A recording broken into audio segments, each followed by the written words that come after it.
Welcome to our deep dive.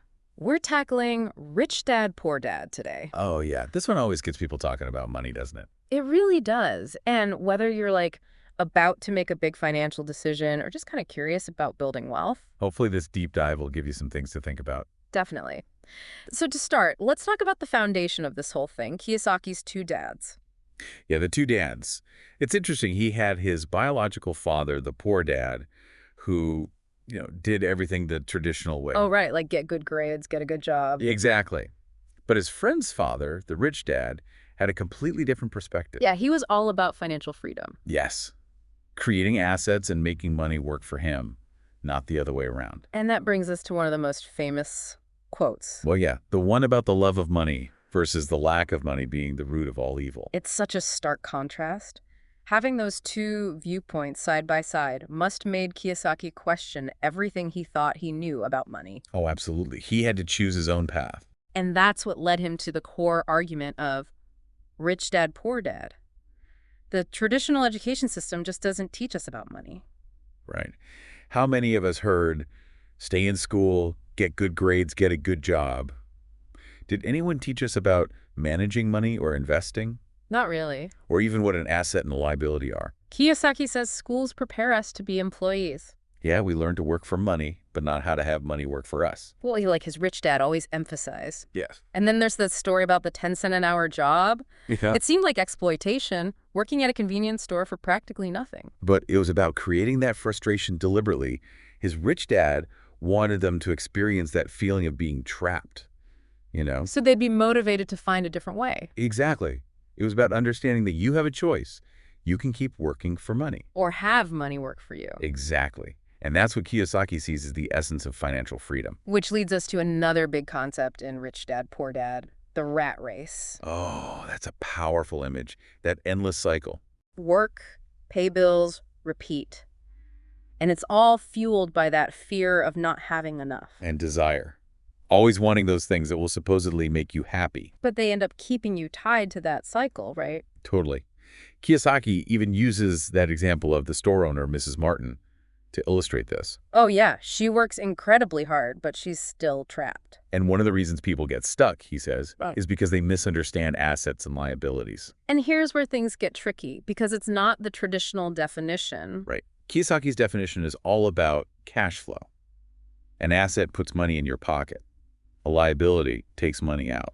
So rental property would be an asset. While a car loan would be a liability, even though the car increases your net worth. That's so interesting. So many people might confuse those. And that's what keeps them stuck in that struggle. Then he brings in the whole concept of corporations. That feels a bit intimidating, to be honest. Kiyosaki talks about the legal advantages that they offer, which most employees don't usually think about. It's not about being shady or anything. It's about using the system, but legally. Exactly. So it's more about being financially savvy, not just working hard and paying a ton in taxes. He makes the point that the rich don't just sit there and voluntarily pay more taxes. They're looking for ways to minimize that burden legally. That definitely challenges that whole Robin Hood idea, doesn't it? He's not saying it's wrong to help others. He's just pushing back against the idea of wealth redistribution as the only solution. It's more about everyone understanding the system and how to build wealth. And make your own choices with it. Okay, we've covered two dads, education, rat race, assets and liabilities, and even corporations.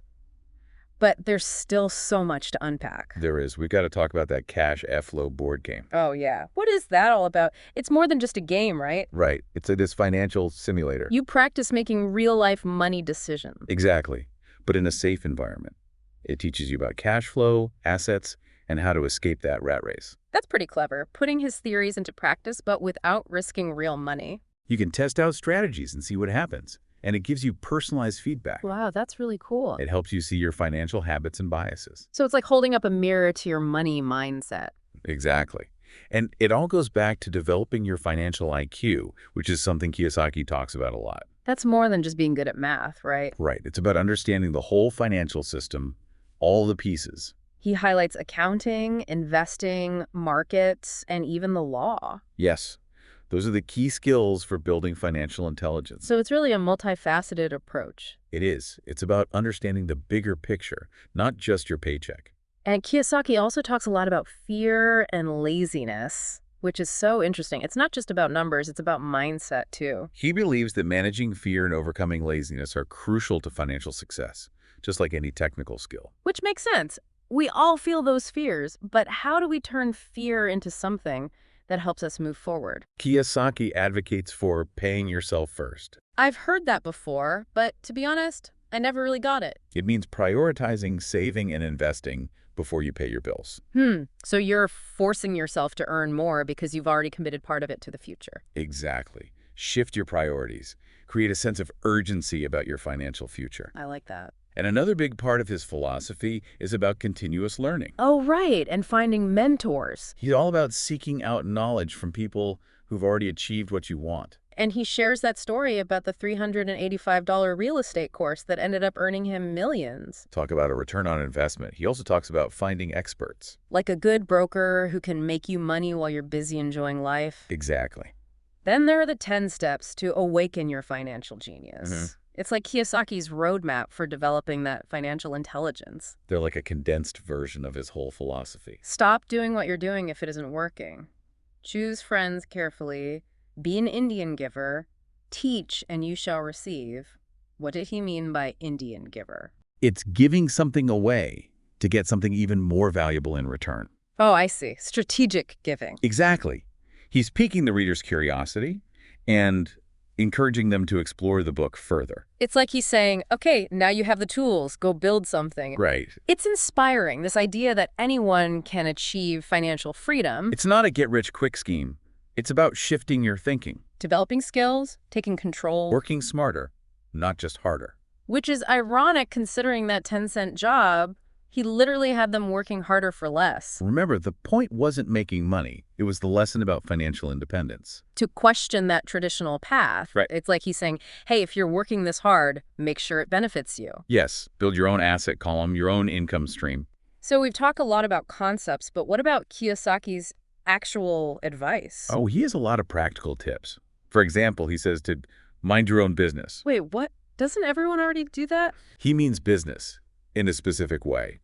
It's about building your asset column, your investments, your income-generating assets. Just like your personal wealth building machine. Exactly. And he says most people focus so much on their jobs, they neglect their asset column. They're working hard to make someone else rich. And that's where paying yourself first comes in. Prioritizing your financial future. Exactly. Breaking free from that paycheck-to-paycheck cycle. And he also talks a lot about real estate.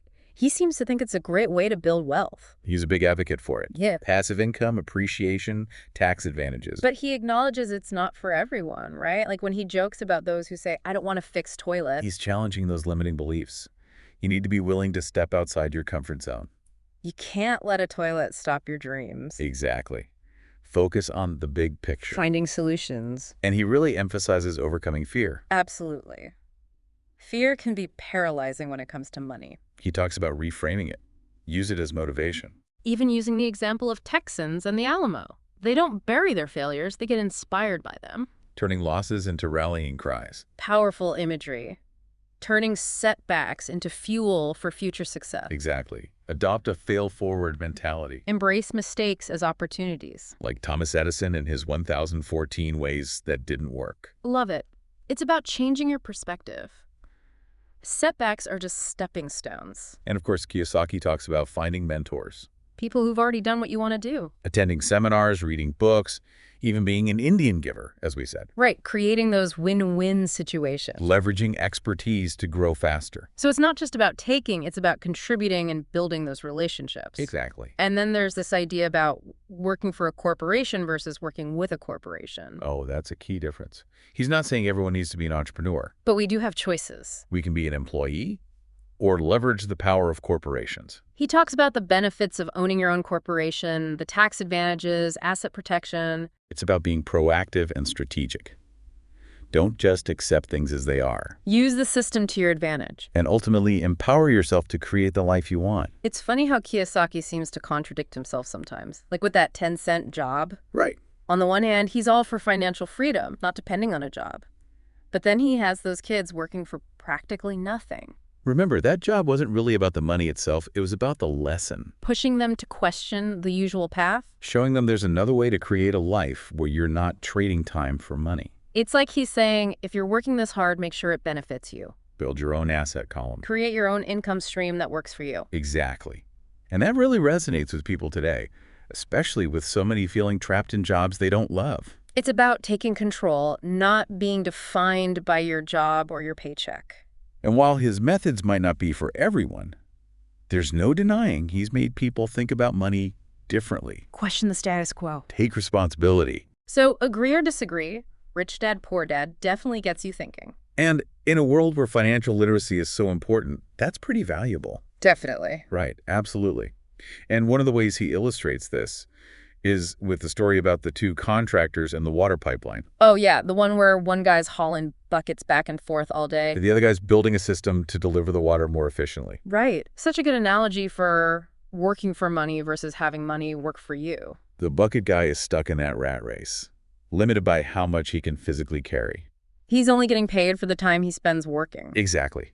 While the pipeline guy, he's creating a system that will keep generating income even when he's not working.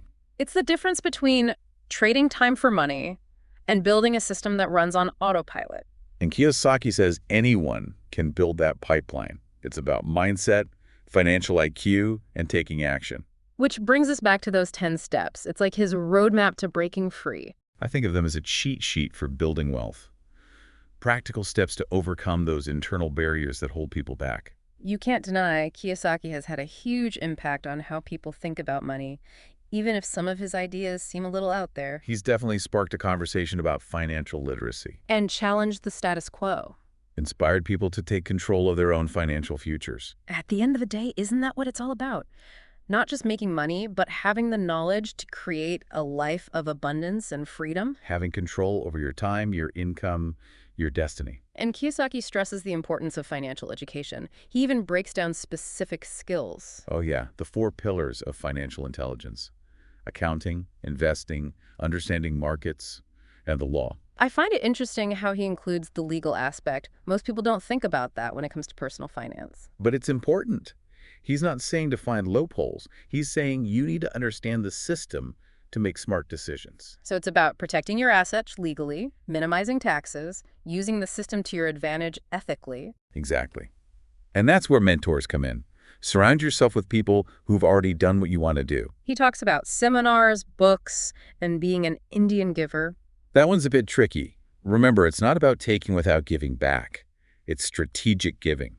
Oh, right. Finding ways to provide value while also getting something valuable in return. Creating those win-win situations. Leveraging relationships to grow faster. Recognizing that collaboration can be super powerful. It goes back to building a system. You're not just on your own, you're using other people's expertise. Right. And when it comes to building that system, Kiyosaki loves real estate. He thinks it's one of the best ways to create wealth. Passive income, appreciation, tax advantages. Yeah. A tangible asset for both security and growth. But he's clear that it's not a passive investment. You need to put in the work. Be prepared for those headaches. Remember his comment about, I don't want to fix toilets? It's like he's saying, if you want wealth, you got to get your hands dirty. No free lunch. And that goes for any path to wealth, really. Hard work, calculated risks, learning from mistakes.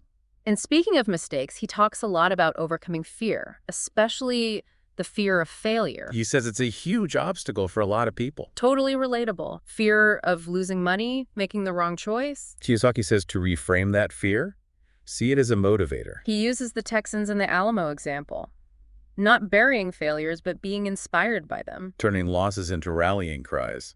Embracing a fail-forward mentality. Setbacks are stepping stones. Like Edison's 1,014 ways that didn't work before finding the one that did. Exactly. It's about perspective. Failure's part of the journey. And then there's working for a corporation versus with a corporation. Interesting distinction. He's not saying everyone needs to be an entrepreneur. But we have choices. We can be an employee or leverage the power of corporations. He talks about owning your own corporation, the tax benefits, asset protection. Be proactive, be strategic. Use the system to your advantage. Don't let it use you. Create the life you want on your terms. It's interesting how Kiyosaki seems to contradict himself sometimes, like with that 10-cent job story. Oh yeah, the one where he's all about financial freedom, not being tied to a job, but then has those kids working for almost nothing.